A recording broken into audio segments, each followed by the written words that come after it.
YouTube, hey there, Casey Dimon, TaxSaleAcademy.com. Thank you so much for joining me as I record this episode for the Tax Sale Podcast. As always, if you enjoy podcasts, there's a link down below for you. It'll take you to TaxSalePodcast.com. You can download us on your favorite podcasting platform and you can take us on the go. But if video is more of your style, that's perfectly fine with me. Just go ahead and hit that thumbs up button and make sure you subscribe to our YouTube channel so you don't miss out on future training videos. Let's go ahead and record that audio portion right now. Welcome to the Tax Sale Podcast, where tax sale investing is made easy. My name is Casey Dimon. I'm a tax sale veteran, expert, and trainer. I'm the author of the Tax Sale Playbook, founder of the Tax Sale Academy, and I am your host right here on the Tax Sale Podcast. Thank you so much for joining me on today's podcast. And as always, at the conclusion of this podcast, if you are looking to learn more about investing in tax-defaulted real estate, head on over to TaxSaleAcademy.com. That's TaxSaleAcademy.com. There's a link down below in the show notes. All right, guys, on today's episode, we're talking about investing in vacant land at tax sale auctions. In many areas, vacant land can actually make up the majority of the properties that are offered on a tax sale list. I frequently get asked how someone should invest in vacant land. Buying a home seems pretty simple, right? Considering that you buy that home to either live in or you hold that property as an investment, rental, or resell it. That makes sense to just about everyone. But what about vacant land? How can you determine what exactly you should buy? The last thing that most people want is a piece of land that they have no use for that comes with a yearly tax bill. And I completely get that. But I've been investing in vacant land for all of my career. Now, I've invested in my fair share of residential homes, probably hundreds throughout the years, but I've spent a lot of time in the vacant land market. So today, I want to help you choose what vacant properties you should be investing in. First off, you must understand the process of supply and demand. That's all real estate investing really is. It's supply and demand. If you take a subdivision that has 5,000 lots and 4,000 of those lots are for sale and nobody wants to buy them, you can just about guarantee that the prices are going to be pretty low in that subdivision. Now, if you take the only remaining commercial lot in a developed city, then you can just about guarantee that the demand for that property is going to be increased, as with the price. It's very simple, of course, but so many people tend to forget this concept when they really start looking at vacant land. Always keep this in the back of your mind. Now, there are many different types of ways to invest in vacant land, and I want to go over just a few with you today. The first one is to buy and sell vacant land in developing areas. And this is going to be the most beneficial and the easiest strategy to pull off. It might not always be the most lucrative now, but it will certainly be the easiest of the few that we're about to go over. Essentially, you're going to be buying vacant land in an area of new development. Simply put, if you can drive down a road that has 20 lots for sale and half of them have brand new homes going up as we speak, that's the area that you want to invest in. The construction activity in that area indicates the demand for the vacant lots in the area and is a sign that you're on the right track. Now, unfortunately, it usually won't be quite as easy as just driving down the road and buying up every single vacant lot next to a building site. But you should be looking in at least the same general area of new construction. My approach is to determine what the lots are selling for prior to that construction commencing. Let me actually take it a step further here. There's usually going to be two different types of construction. The first one is speculative building. This is where an investor or a builder will build a house on speculation that somebody will come in and buy it after completion.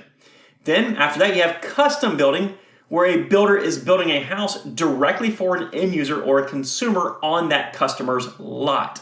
Now, if you see a significant amount of spec homes going up in one area, do your research.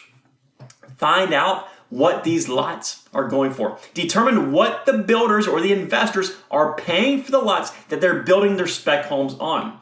Most builders don't have the time, the desire, or the knowledge to attend tax sales. And while they won't usually overpay for lots, they know that their margin is usually going to be made in the construction of that house when they sell it. Contact a few of those builders. Let them know that you might have additional lots available in the near future in whatever areas are on that tax sale list. Then ask them if they have any potential interest. And if you've selected the right area, most builders are going to say yes. Now, they would just love to be able to focus on building homes and not trying to worry about which lot they have to buy next. So if you put these lots into their laps, they'll be very, very appreciative, and you're going to be able to profit.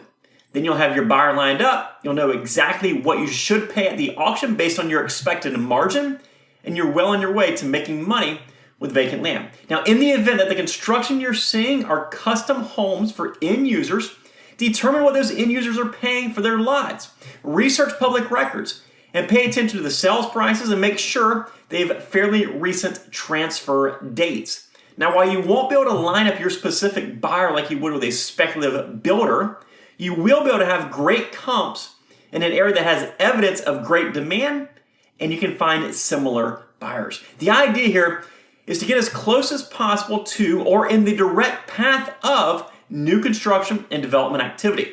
And of course, if you're not local, you don't have to physically drive down the street looking for new construction activity. You can use the internet. Search the building permits. Locate spec homes that are brand new and for sale. You don't have to physically be there to pull this off. That's one method. Another method is speculating.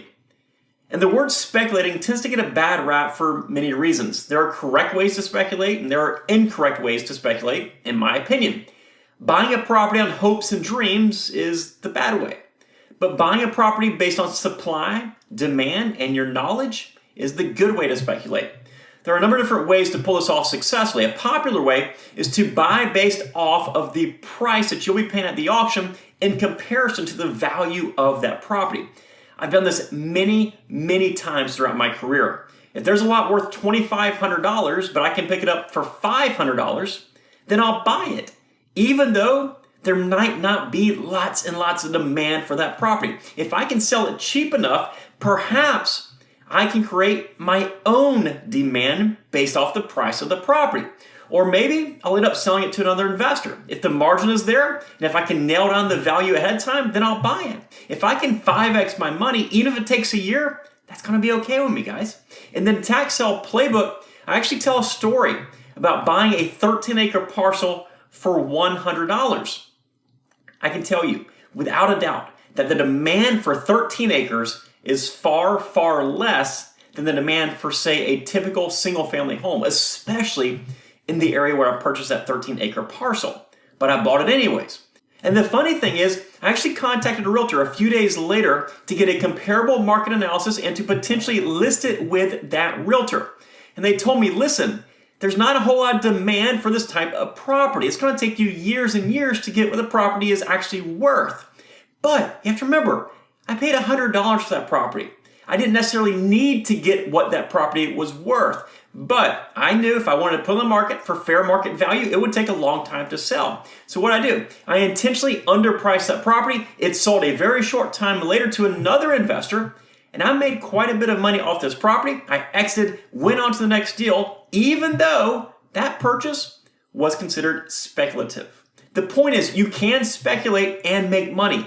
Just be conservative with your approach and do it off of your knowledge. The final way that we're going to be talking about today to invest in vacant land is kind of another form of speculation that I refer to as special purpose purchasing. I know a few guys that will buy small, vacant, mobile home lots that are in the middle of nowhere. The demand for these lots at market prices is very, very small, and the supply is very, very large. But what they'll do is they'll offer them for sale with unique terms, maybe $100 down, $100 per month for 100 months, or something catchy like that. And they make more money than they're worth because of the financing arrangement. They create demand because of their unique selling strategy. And they still hold an interest in that property. If they need to foreclose because the buyer stops paying them, then they just resell it and do it all over again. It's a great strategy that simply works. Another strategy is to buy that property that's zoned residential but is on the edge of a commercial area. Once you buy it, go in, get it rezoned from residential to commercial, and then suddenly the value of that property increases substantially, as does probably the demand that goes along with it. These are special purpose purchases and have made a lot of people millions and millions of dollars. These are just a few of the different ways to make money with vacant land. So many people are intimidated by it, or even worse, they look down upon vacant land. Get outside of your comfort zone. Do your homework. Put effort into determining strategies that will work, and use a little bit of creativity. As you can see, vacant land can certainly be very, very profitable with the right approach. I really hope you learned something from today's episode. Before I wrap up, I do want to remind you of two incredible resources. If you have not yet picked up the copy that I have waiting for you of the Tax Sale Playbook, I urge you to do it right now. The book itself is free. Just cover the nominal shipping cost. You can get the book, the physical copy. I want to ship to you. Get it at taxsaleacademy.com. And of course, if you're looking to learn how to invest in tax-defaulted real estate in a comprehensive step-by-step manner, you're going to want to join the Tax Sale Academy. On this topic of investing in vacant land alone, we go into great detail and provide numerous strategies that can really help you out when it comes to this particular investment vehicle. And that's just one very small piece of the Academy. You can join by going to the same website, taxsaleacademy.com, clicking on join. And as always, guys, if you did enjoy this episode, we'd really appreciate it if you take just a few seconds out of your day to leave some positive feedback and a 5-star rating on whatever platform you're listening to us on. We read and we notice each and every single positive comment and are so thankful for each one of you who've done so already. Again, I really hope this helped you out. Take care, folks. Bye-bye.